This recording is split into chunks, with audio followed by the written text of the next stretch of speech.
నెల్లూరు జిల్లా ఉదయగిరి నియోజకవర్గంలో అగ్రిగోల్డ్ బాధితుల ఆస్తులు దోచుకుంటే పట్టించుకున్న నాదుడే కరువయ్యారని మాజీ మంత్రి కాకాని గోవర్ధన్ రెడ్డి ఆరోపించారు. ఆయన నెల్లూరులో మీడియాతో మాట్లాడారు. ఈ సందర్భంగా ఆయన మాట్లాడుతూ ధాన్యం ధరలు, మిర్చి ధరలు దారుణంగా పడిపోతే పట్టించుకునే వారే లేరని, రాష్ట్ర ప్రభుత్వం నిద్రపోతుందని, ఇప్పటికైనా మేలుకోవాలని, జిల్లా కలెక్టర్ అగ్రిగోల్డ్ భూముల్లో అటవీ సంపద నరికేసి బాధితులకు సంపద దోచుకు వెళ్తుంటే అధికార పార్టీ ఏం చేస్తున్నారని ఆయన ప్రశ్నించారు. ఈరోజు నెల్లూరు జిల్లాకు సంబంధించి వరికుంటపాడులో ఈరోజు అగ్రిగోల్డ్ భూముల్లో వాటికి సంబంధించి అంటే దొంగతనం చేశారు, దొంగతనంగా దోపిడీ చేసుకున్నారని చెప్పి అగ్రిగోల్డ్ భూముల్ని ప్రభుత్వం జప్తు చేసింది.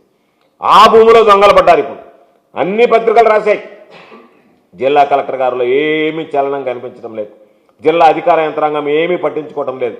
అంటే అగ్రిగోల్డ్ బాధితులు ఉంటే ఆ బాధితులకు సంబంధించి అగ్రిగోల్డ్ దోపిడీ చేసిందని చెప్పి వాళ్ళ భూముల్ని ప్రభుత్వం స్వాధీనం చేసుకుంటే ఆ స్వాధీనం చేసుకున్నటువంటి భూముల్లో ఉన్నటువంటి కలపని ఈరోజు జామాయిల్ని, యూకలిప్టస్ని ఇష్ట ప్రకారం అక్కడ ఉన్నటువంటి తెలుగుదేశం పార్టీ వాళ్ళు కర్ర కొట్టి లోడు తరలిస్తుంటే అన్ని పత్రికల్లో ఈనాడు దగ్గర నుంచి, సాక్షి దగ్గర నుంచి కథనాలుగా వస్తే జిల్లా కలెక్టర్ గారు ఏమాత్రం పట్టించుకోకుండా ఎమ్మెల్యే దగ్గర నుంచి ఫోన్ వచ్చింది అంటే జిల్లా కలెక్టర్ గారికి వణుకు మొదలవుతుంది. కాబట్టి వెంటనే దాని గురించి పట్టించుకోకుండా కోట్ల రూపాయలకు సంబంధించినటువంటి ప్రజల సంపదని, ఆ బాధితుల సంపదని, వాళ్ళకి రావాల్సినటువంటి డబ్బుని, వాళ్ళకి జమ చేయాల్సినటువంటి డబ్బుని ఎవరో ఒకడు దోచుకుపోతుంటే తెలుగుదేశం పార్టీకి సంబంధించి ఈరోజు మీరు మిన్నకుండిపోతున్నారు. ఇటువంటి అరాచకాలు తప్ప ఎక్కడ కూడా అభివృద్ధి కానీ, సంక్షేమం కానీ, ప్రజలను ఆదుకోవాలనేటువంటి ఆలోచన, రైతులకు అండగా నిలవాలనేటువంటి ఆలోచన లేకపోవడం దౌర్భాగ్యం.